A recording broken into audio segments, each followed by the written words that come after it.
भाई साहब इतने दुखी और उदास थे कि मुझे उनसे दिली हमदर्दी हुई, पर मुझे अब अपने ऊपर अभिमान हुआ और आत्मसम्मान भी बढ़ा।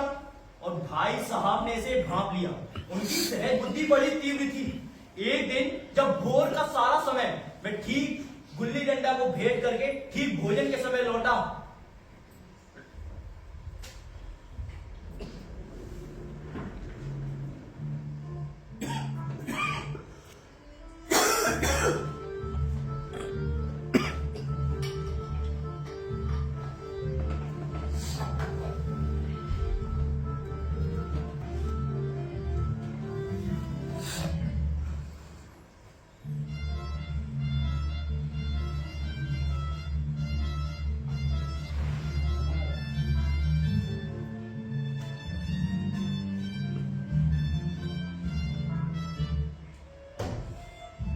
देखता हूँ इस साल पास हो गए हो और क्लास में फर्स्ट आ गए हो तो बहुत दिमाग बढ़ गया।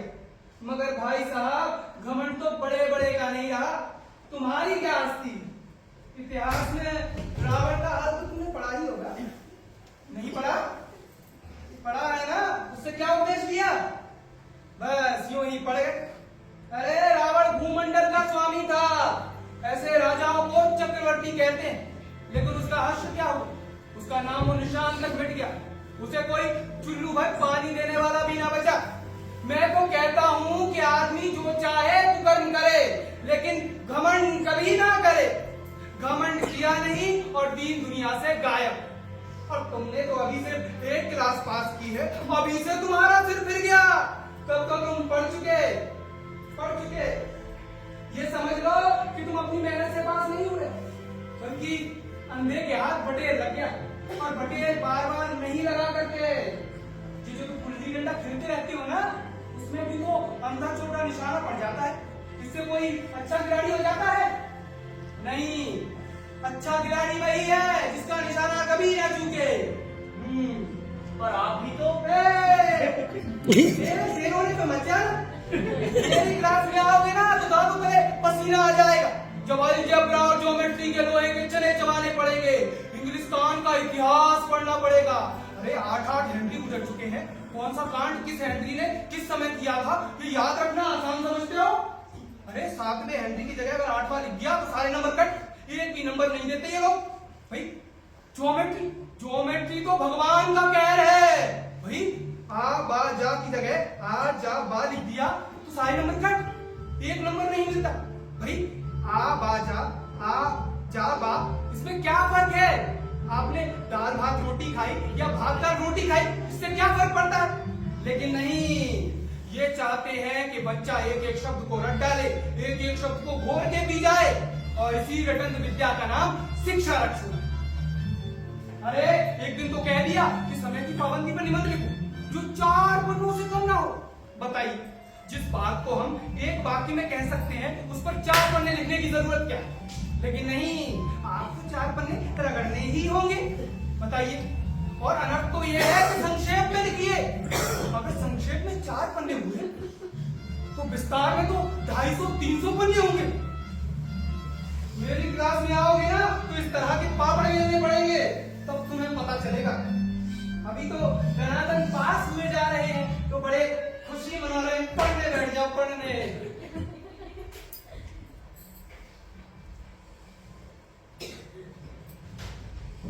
स्कूल का समय निकट था, नहीं ईश्वर जाने ये उपदेश माला कब समाप्त होती।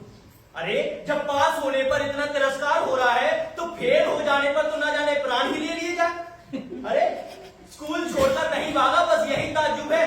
और भाई साहब ने जो अपनी पढ़ाई का भयंकर चित्र मेरे सामने खींचा, उसने मुझे भयभीत कर दिया।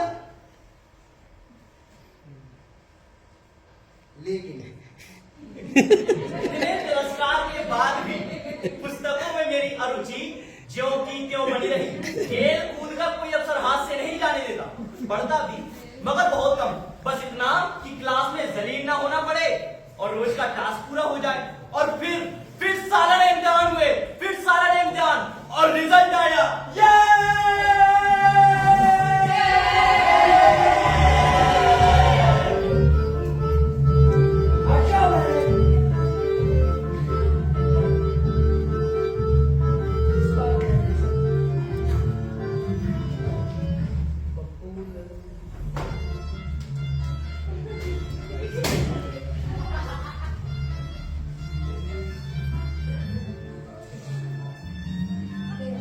संतोष पठान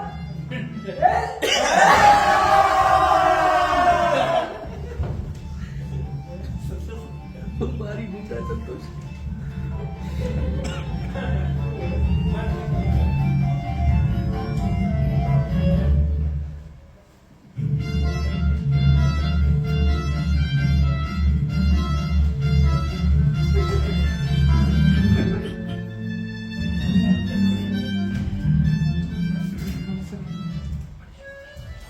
मनीष मुदगल फिर से फिर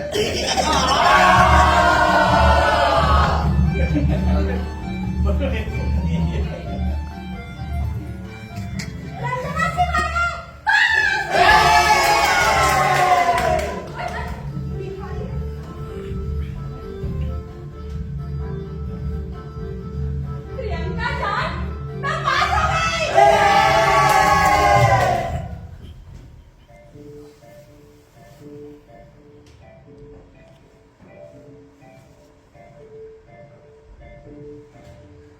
हे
फिर फेल हो गए।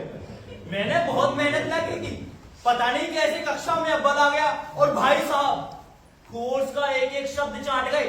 4 बजे बोर्ड से इधर और 10 बजे क्लास से उधर। स्कूल जाने से पहले मुद्रा कांतिहीन हो गई थी, मगर बेचारे फेल हो गए।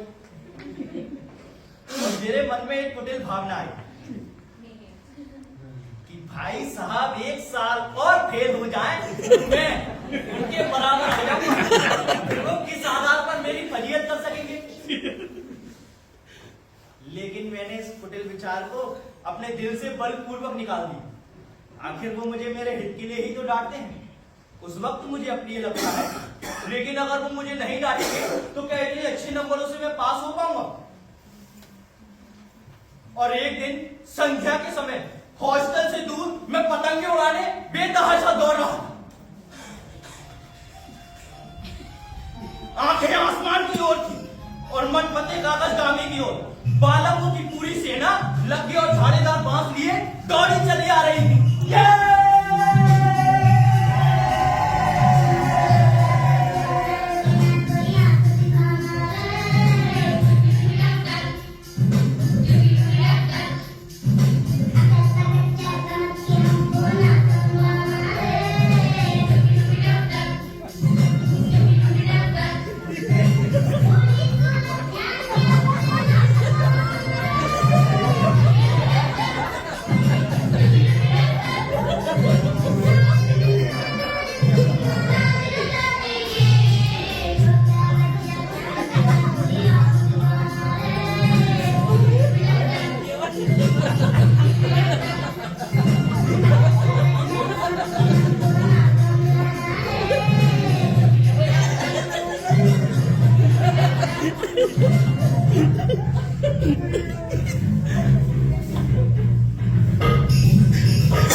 इन बाजारी लोगों के साथ घूमते हुए तुम्हें शर्म नहीं आती?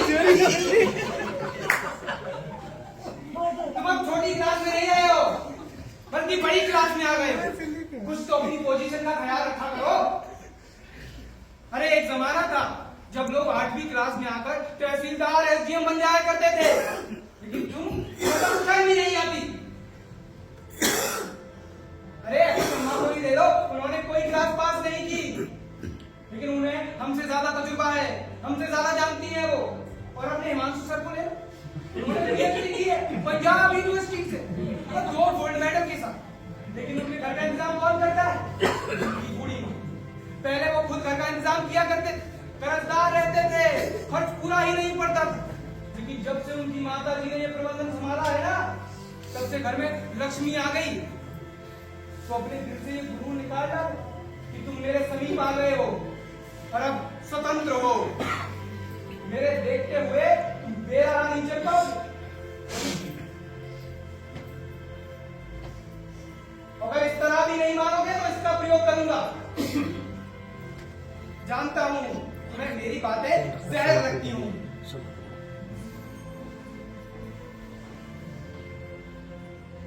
भाई साहब के प्रति मेरे मन में श्रद्धा उत्पन्न हुई और मैंने विनम्र आंखों से कहा,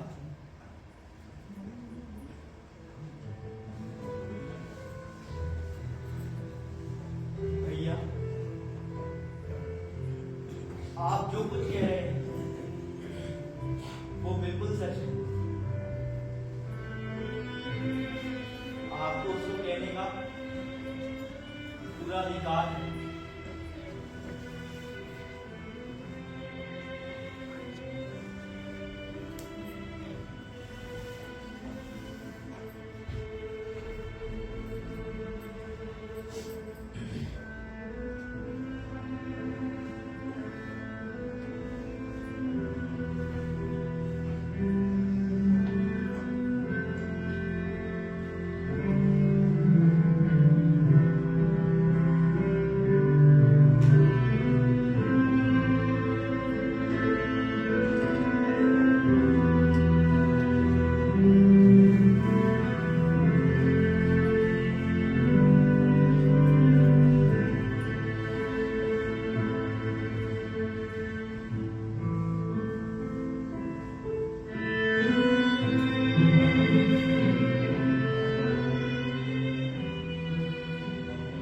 छोड़ दे।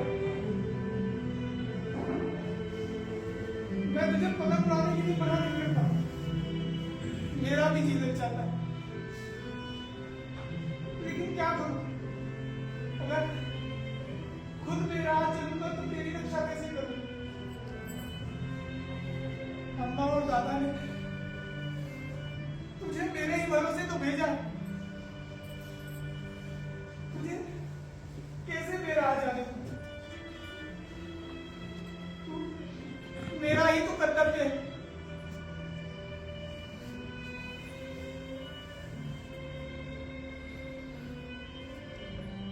भाई साहब की बातें सुनकर मेरा मन पिघल गया और मैंने निश्चित किया कि अब से खूब जी लगाकर पढ़ूंगा और हमेशा भैया की बात मानूंगा। और भाई साहब की बातें सुनकर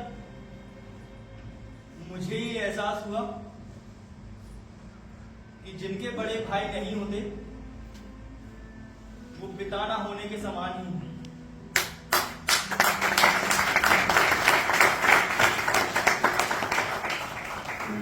संयोग से उसी वक्त एक कटी हुई पतंग हमारे ऊपर से गिरी और भाई साहब कदम में है ही, वो दौड़े और उसे उछलकर पकड़ लिया।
नाट्यशास्त्र ऐसा विषय है, ऐसा ग्रंथ है जिसमें समस्त कलाओं का समावेश है। और राजा मानसिंह तोमर संगीत एवं कला विश्वविद्यालय निश्चित रूप से भरत मुनि के नाट्यशास्त्र को प्रणीत करने वाला प्रैक्टिकल यूनिवर्सिटी है और इसमें मुझे सभी विभागों का सहयोग मिलता है, चाहे पार्लियामेंट के विद्यार्थी हो, गवर्नमेंट के विद्यार्थी हो, ललित कला संकाय के विद्यार्थियों का। तो ये जो क्राफ्ट देख रहे हैं आप, ये ललित कला संकाय के विद्यार्थियों के मार्गदर्शन में उन्होंने भी और हमारे बच्चों ने भी मिलकर बनाया, जितना भी आप देख रहे हैं सबका सहयोग मिलता है। और मैं सबसे पहले चाहूंगा कि सभी बात का परिचय है। जय हिंद, मैं रितु कुमारी, इस बच्चे की किरदार है। यारा, ये मेरी बिटिया है मितांशी। सभी महानुभाव को मेरा प्रणाम। मैं आदित्य अहवार, सर्टिफिकेट टेस्ट। मेरा नाम अमन व्यास है और मैं पीपी नमस्कार, मैं सर्टिफिकेट का विद्यार्थी हूँ। नमस्कार, मेरा नाम अनिल प्रजापति है। असौद विद्यार्थी नमस्कार, मेरा नाम खुशी बघेल है। मैं बीबीए प्रथम वर्ष की छात्रा हूँ। नमस्कार, मेरा नाम राज श्रीवास, मैं सर्टिफिकेट का छात्र हूँ। मेरा नमस्कार, मेरा नाम ऋषिकांत मौर्य, मैं बीबीए का छात्र हूं। आप सभी को नमस्कार, मेरा नाम अशोक बिश्नोई, मैं इनके फर्स्ट ईयर का स्टूडेंट हूं।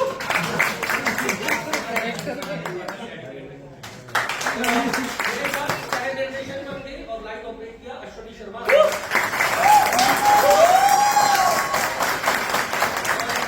सहयोग प्रदान किया हमारे ज्येष्ठ फैकल्टी, हमारे पीएचडी स्कॉलर नरेंद्र सिंह। भाई साहब क्या करें, चंद्रमा क्या मंच पर आए, जोरदार करते बनी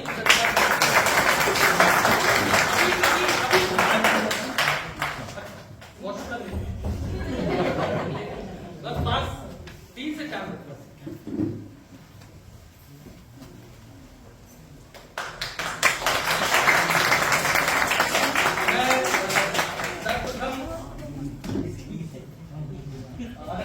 भाई साहब से आग्रह करूंगा कि भरतमुनि स्मृति दिवस के अवसर पर और इस नाटक के मंचन के अवसर पर दो शब्द। मेरे ख्याल से नाटककार को माइक की जरूरत नहीं पड़ेगी, उसकी आवश्यकता भी नहीं है। लेकिन सबसे पहले मैं हिमांशु जी को बहुत बहुत बधाई देना चाहूंगा कि भरतमुनि स्मृति दिवस के अवसर पर इतना सुंदर नाटक हमें देखने का अवसर मिला।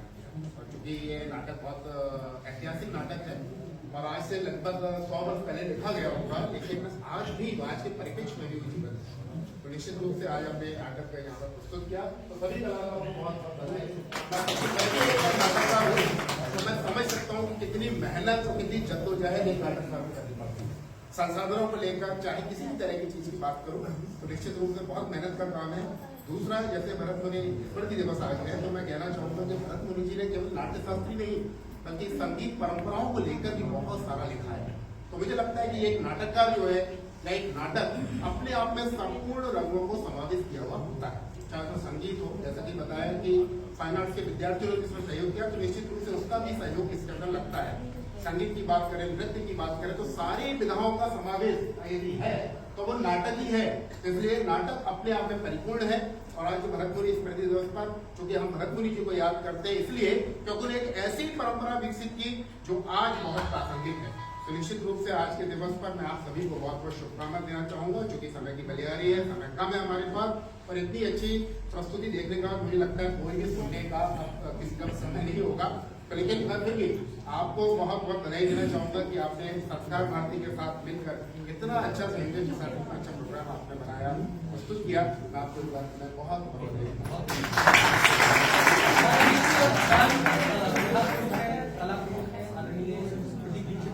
आग्रह करूंगा कि अपना आशीर्वाद प्रदान करें। आज भरतमुनि स्मृति दिवस के आयोजन के अवसर पर राजा मानसिंह संगीत एवं कला विश्वविद्यालय ने ये जो नाट्य विभाग ने ये जो आयोजन किया है बहुत ही सुंदर है। और इस अवसर पर आप सभी और हमारे हिमांशु जी विश्वविद्यालय के सभी लोग बहुत ही साधुवाद के माध्यम से, आप लोग तो नियमित रूप से अध्ययन करते हैं नाट्य विधा का, और निश्चित रूप से आप भरतमुनि का भी अध्ययन करते होंगे, भरतमुनि के नाट्य शास्त्र का भी अध्ययन करते होंगे। जैसा कि हमारे चंद्र प्रताप जी ने बताया कि भरतमुनि के नाट्य शास्त्र में नाट्य शास्त्र के साथ साथ नाट्य शास्त्र में उपयोग होने वाली सभी विधाओं का समावेश है। अगर देखें तो हम जब नाटक करते हैं तो हमको नृत्य भी आना चाहिए, हमको संगीत भी आना चाहिए, ताल और गायन दोनों ही, हमको आर्किटेक्चर का भी ज्ञान होना चाहिए, हमको चित्रकला का भी ज्ञान होना चाहिए, रंगों के समायोजन और संयोजन का भी ज्ञान होना चाहिए। यानी नाटक एक ऐसी विधा है जिसमें कि सारे विषय समाविष्ट हो जाते हैं और इसीलिए भरत मुनि का नाट्य शास्त्र मेरे ख्याल से विश्व की सर्वश्रेष्ठ धरोहर है जो हमारे नाटक वालों के लिए, और नाटक के अलावा संगीत वाले भी इसका अध्ययन करते हैं। बहुत सारे रागों की इसमें जानकारी दी गई है। तो ऐसी एक स्थिति आप लोगों ने यहाँ पर जो प्रस्तुति की है वो भी इसी नाट्य शास्त्र पर ही आधारित है और इसके लिए आप सभी लोग साधुवाद के पात्र हैं। और भरत मुनि की जयंती या भरत मुनि का स्मृति दिवस हम सामान्यतः माघ पूर्णिमा को मनाते हैं। ये हमारे शास्त्रों में वर्णित है कि भरत मुनि की जयंती माघ पूर्णिमा को होती है। आज मेरे ख्याल से पड़वा है और कल ही भरत मुनि जयंती हम लोगों ने मनाई थी और आयोजन हम अभी कभी भी कर सकते हैं। आयोजन करने के लिए साल भर हमारे पास है और भरत